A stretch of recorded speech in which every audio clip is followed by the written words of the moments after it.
Hello everyone, I welcome you again on this 10 minutes a day series. So the topic of our today's discussion is customer relationship management, that is chapter 20 of your module C itself. So let's get started with the introduction. So आज के इस competitive environment के अंदर एक quality जो distinguish कर सकती है किसी बैंक को दूसरे बैंक से, वो है कस्टमर सर्विस, और कितनी जो कस्टमर सर्विस को डिलीवर किया जा रहा है उसको कितने स्पीडी प्रोसेस के साथ जो है डिलीवर किया जा रहा है. सो यही एक क्वालिटीज़ हैं जो कि एक बैंक को दूसरे बैंक से अलग कर सकती हैं. सो इसीलिए बैंक्स के द्वारा क्या किया जा रहा है कि बैंक्स की जो टेक्नोलॉजी है, प्रोसेसेस हैं, प्रोडक्ट्स हैं, skills of its people, they must be leveraged to deliver superior banking experience to the customers itself. So अब हम लोग देखते हैं कि what is CRM actually. So customer relationship management includes having a 360 degree view of the customer profile, जिसके अंदर dynamically tracking their requirements, offering matching products and services, cross selling relevant product to his changing needs and ensuring customer satisfaction and hence retention, और simply keeping the customer happy for ever. मतलब एक CRM का major role क्या है कि customer को हमेशा खुश रखना और एक कस्टमर के चेंजिंग नीड्स को ट्रैक करना. इसके अलावा उसकी नीड्स के अकॉर्डिंग ही प्रोडक्ट्स और सर्विसेज को पिच करना. सो अब हम लोग बात करेंगे स्टेजेस इन CRM के बारे में. So first one is customer centricity. Getting the staff on board is the first stage in CRM. मतलब जो बैंक का एक स्टाफ है वो ऐसा स्टाफ होना चाहिए जो कि कस्टमर सेंट्रिक प्रोडक्ट्स और सर्विसेज के बारे में सोचता हो और उनको ही डिलीवर करे. Next is capturing the customers profile through a tech enabled model.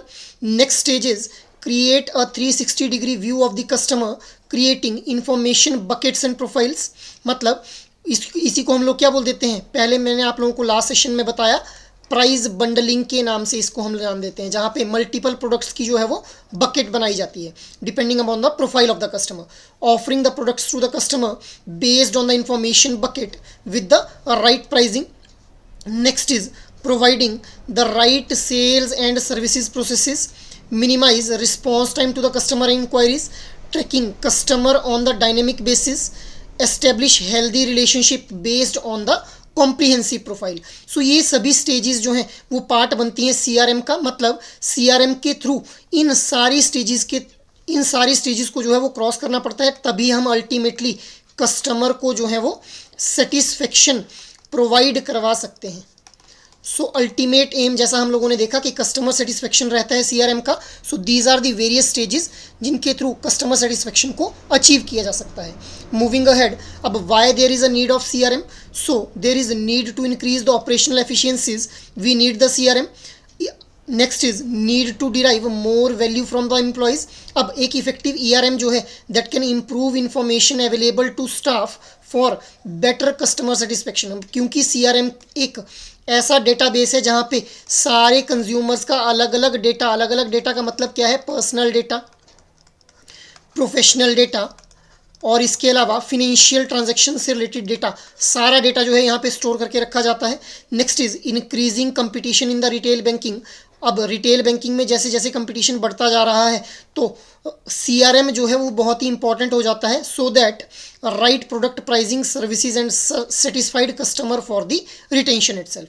Next is rising NPS. अब CRM के ऊपर कस्टमर्स का डेटा अवेलेबल है तो वहाँ से कस्टमर्स के क्रेडिट स्कोर वगैरह को देखा जा सकता है, पॉसिबिलिटी ऑफ डिफ़ॉल्ट को असेस किया जा सकता है और क्रेडिट वर्दीनेस को भी आजमाया जा सकता है. Next is increasing importance of fee based income. अब हम लोग देख रहे हैं कि थर्ड पार्टी प्रोडक्ट्स जैसे इंश्योरेंस हो गया, म्यूचुअल फंड्स हो गया, इनकी इंपॉर्टेंस डे बाय डे बढ़ती जा रही है. तो कौन से कस्टमर को कौन सा प्रोडक्ट पिच करना है ये भी CRM के थ्रू ही किया जा सकता है. Next is delivery channel efficacy. जैसे नए नए डिलीवरी के चैनल्स हम लोगों को देखने को मिल रहे हैं, ATMs, मोबाइल बैंकिंग और इंटरनेट बैंकिंग. सो CRM के थ्रू पता लगेगा कि कौन सा जो यूज़र है वो कौन सी डिलीवरी चैनल को प्रेफर कर रहा है प्रोडक्ट या सर्विसेज को अवेल करने के लिए. Next is application of technology. So initiatives like core banking solution, mobile banking and internet banking have revolutionized the retail banking. जिस वजह से CRM जो है वो बहुत ही एक इम्पॉर्टेंट रोल प्ले करता है इस टेक्नोलॉजिकल एडवांसमेंट के अंदर सही प्रोडक्ट को ऑफर करने के लिए और कोर बैंकिंग सॉल्यूशन जैसे जो ये इनिशिएटिव्स हैं इनको अप्लाई करने के लिए. सो ये हम लोगों ने समझा कि CRM की ज़रूरत क्या पड़ती है. अब next is how does this CRM work. So CRM systems are designed to compile information on customer across different channels. अलग अलग चैनल्स का यूज़ करके कस्टमर्स जो है वो प्रोडक्ट या सर्विसेज को अवेल करते हैं, जैसे telephone, live chat, direct mail, marketing material या फिर सोशल मीडिया. सो यहाँ से जो है वो इन्फॉर्मेशन को गैदर किया जाता है CRM के थ्रू. अब कुछ सिक्योरिटी कंसर्न्स की अगर हम बात करें, so customers are always concerned about their privacy and safety of their personal information. So CRM के through we need to ensure protection against cyber criminals, identity theft and breach of data. इन सभी से जो है वो customers को protective feel करवाना पड़ेगा, तभी जो कस्टमर के सिक्योरिटी कंसर्न्स हैं उनको जो है वो सॉल्व आउट किया जा सकता है. मूविंग अहेड, अब हम बात करते हैं फीचर्स ऑफ CRM के बारे में. सो देखिए, CRM जो सॉफ्टवेयर रहता है वो कंसोलिडेट करता है कस्टमर्स की information and documents it into a single CRM database. जैसा मैंने आप लोगों को स्टार्टिंग में बताया कि डेटाबेस के अंदर अलग अलग तरह का डेटा जो है वो स्टोर किया जाता है with the help of CRM. अब इसके कुछ फीचर्स को देख लेते हैं. सो मार्केटिंग ऑटोमेशन, सबसे पहले बात करते हैं. देखिए, डायरेक्ट प्रमोशनल ईमेल्स आप लोगों ने देखा होगा कि जब भी किसी एक इंडिविजुअल कस्टमर की FD मैच्योर हुई सपोज कीजिए, तो उसको प्रमोशनल मेल चली जाएगी. या फिर ऐसा समझ लो, इसको एक और एग्जांपल ले सकते हैं कि जब भी एक बैंक के द्वारा कोई नया लोन ऑफर जो है वो मार्केट में लॉन्च किया जाता है, तो उसकी प्रमोशन के लिए जो है वो ऑटोमेटिकली सभी कस्टमर्स को उनकी ईमेल आईडी के ऊपर जो है वो मेल चली जाएगी. So it is marketing automation जो कि CRM की हेल्प से फिजिबल हो पाया है. Next is contact centre automation. Contact centre automation जैसे SBI ने एक इंटेलिजेंट असिस्टेंट जिसका नाम है सिया, उसको लॉन्च किया हुआ है, जिसके ऊपर home loan, education loan, car loan, personal loan और रेकरिंग डिपॉजिट जैसी किसी भी तरह की प्रोडक्ट के रिगार्डिंग इन्फॉर्मेशन को जो है वो अवेलेबल करवाया गया है. So this is possible only with the help of CRM, और we can say this is also one of the feature of CRM कि कैसे CRM का यूज़ किया जा सकता है. Next is sales force automation. Sales force automation का मतलब क्या है कि बैंक के एम्प्लॉय को मान लो नेक्स्ट वीक जो है वो किसी इंडिविजुअल कस्टमर से मिलना है, सो उसको ऑटोमेटिकली जो है वो एम्प्लॉय को मेल चली जाएगी या फिर मैसेज पॉपअप हो जाएगा कि भाई फलाने दिन पे आपको जो है वो फलाने कस्टमर से मिलना है रिगार्डिंग द पर्टिकुलर प्रोडक्ट और service. Next is Jio location technology.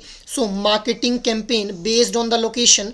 इसका मतलब क्या है कि जैसे ज्योग्राफी के हिसाब से जो है वो प्रोडक्ट्स की डिमांड जो है वो मैटर करती है, तो पर्टिकुलर कस्टमर जो है कौन सी ज्योग्राफी में रह रहे हैं उस अकॉर्डिंग भी उनको जो है वो प्रोडक्ट्स और सर्विसेज को पिच किया जा सकता है. So this is another feature of CRM.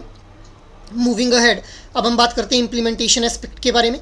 So implementation aspect की अगर मैं बात करूं, so there are 4 key elements that must be integrated to achieve the benefits from the CRM. और वो 4 की एलिमेंट्स कौन से हैं? Business processes, information processes, information systems और organizational culture. So these 4 key elements need to be blended together so that to get the maximum benefit from the CRM itself. Next is, अब हम बात करते हैं implementation process के अंदर कि सबसे पहले हम लोग अप्रोप्रिएट डेटा को जो है वो क्लासीफाई करते हैं, जो कि अलग अलग सोर्सेज से हम लोग ऑब्टेन करते हैं. अब उस डेटा को जिस डेटा को हम लोगों ने जो है वो क्लासीफाई किया है, दैट डेटा इज उस डेटा की कंपोजिशन और insertion of data into organised database. एक डेटाबेस के अंदर उस डेटा को जो है वो स्टोर किया जाता है. Then the collection and analysis of data is done.